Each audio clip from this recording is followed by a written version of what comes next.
bad day for Edward.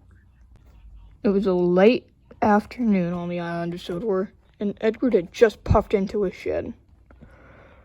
Oh my goodness! What a hard work did I have done. I've banked the express up the hill twice, 8 goods trains, and 7 passenger runs. Not to mention having to deal with the twins. Oh, I deserve this rest, he said, rolling deeper into his shed, and he was soon fast asleep. But little less than 2 minutes later, James and Thomas arrived. Hey, Edward, are you awake? Oh, well, I am now. What is it, little Thomas? I was wondering, you've done so much for us, and is there anything we can do to help you?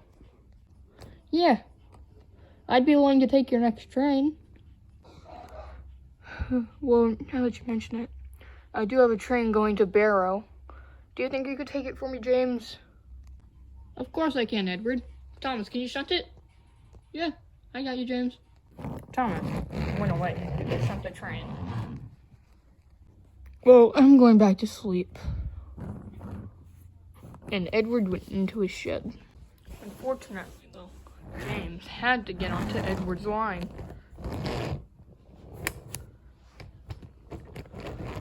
He slowly backed onto the siding, barely avoiding coupling up to Edward. Thomas soon arrived with the cars. Here you go, James. I'm going to go back to Tedmouth. Alright, bye, Thomas. Bye, James.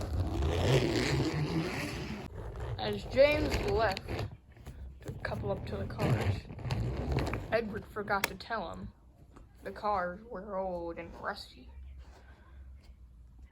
The cars were being taken to America to be put on preserve. Their brakes were permanently locked on, but James wasn't aware of that.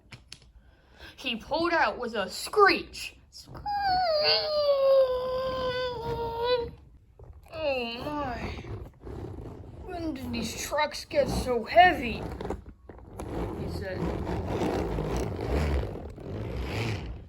Ben was returning from Vickerstown after shunting there for the past couple of days. Get out of the way, Ben! Screech! Oh! Hi, James. I thought Edward was supposed to be taking this train. He was, but I'm taking it for him. Oh, my bad. I'll just move out of your way then, he said. Forward. Screech! Yelled the trucks. Oh, come on, the hill is gonna be a devil. Ben got himself back on the main line and rustled into the yard. Wished next to Edward. Seems that he's asleep. Yar, me hearty. I'm afraid you're right. Well, can you tell me one of your stories? Of course. The two were chattering and talking as James was beginning the incline up the hill. Screech! Screech! The truck's brakes yelled and screamed. Oh, won't you just work it? Dang trucks! Then it happened. Snap! Whoa! James's coupling broke between the trucks, and James was going too hard, and he flipped onto his side. And that's how the Flying Scotsman got to America, me hearty. Great story, Salty. Oh, I've heard that one a dozen times by now. Oh, you awake, Edward? Yes, I've been awake for about an hour now. I've been listening to that rant. Still a good story, though. Hey, Edward, look out! Or what? But then it happened. Goodness! The tender went flying into the air, hitting the shed. The shed began to wobble and shake violently. Get out of here, Ben! Can't leave you two! Yar me, Hardy! Just go! Ben charged the redwood's tender, barely escaped, and happened. The shed fell, landing on Salty. When the smoke cleared, Ben looked back and looked in horror. Goodness, I have to go get a breakdown crane. The poor little engine ran up the hill. When... James! Are you okay?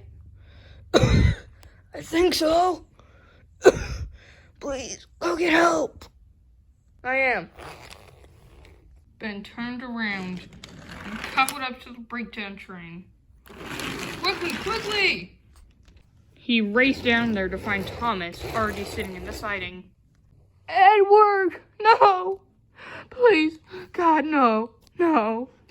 Please, Lord, please.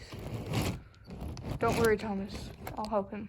We started off by collecting a truck and dragging it out of the way. Thomas, once you reload the truck in Salty, can you take him to the works?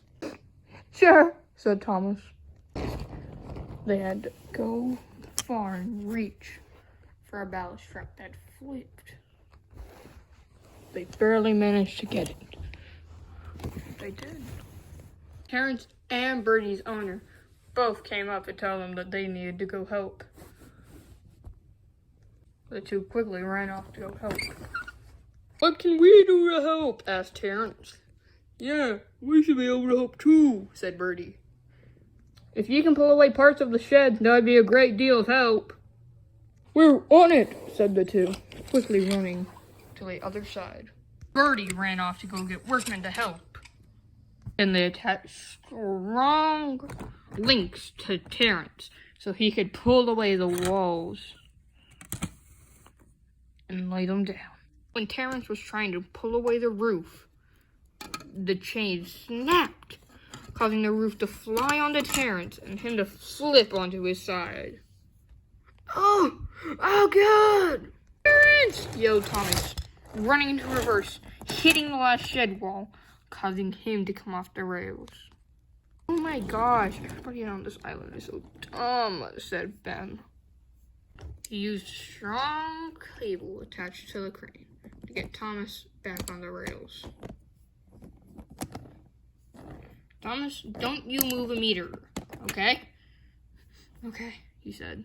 Terrence, I'm coming for you. Just give me a sec. Okay, said Terrence. He used the crane and reached out as far as he could, but it wasn't long enough.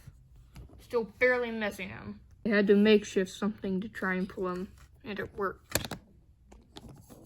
For the most part, the chain broke a couple of times, but it still worked. Soon, the wall is removed. Okay, Terrence, we have one last job for you. We need you to go and get James off the hill. Try and drag him down slowly. On it, he said. Terrence thundered down the road, attempting to get up the hill. Whenever he got there, he realized there was a bump that he couldn't quite get over. Come on! He couldn't make it up. I have an idea, he said. Running back, he jumped onto the rails so he could make it up the hill. It was bad for his wheels, but he knew he had to do it. The little tractor's wheels strained along the rails. But he finally reached James. James, he said, coming off the rails. Don't fear. I'll get you back on the rails, he said, making a dangerous move, nearly flipping himself in the process to get James. Oh, ow, ow, ow, ow, he said, pulling James across the rocks. He managed to pull James onto the tracks, but not the same for his tender. Okay, said Terrence. Gonna take you down here, and okay.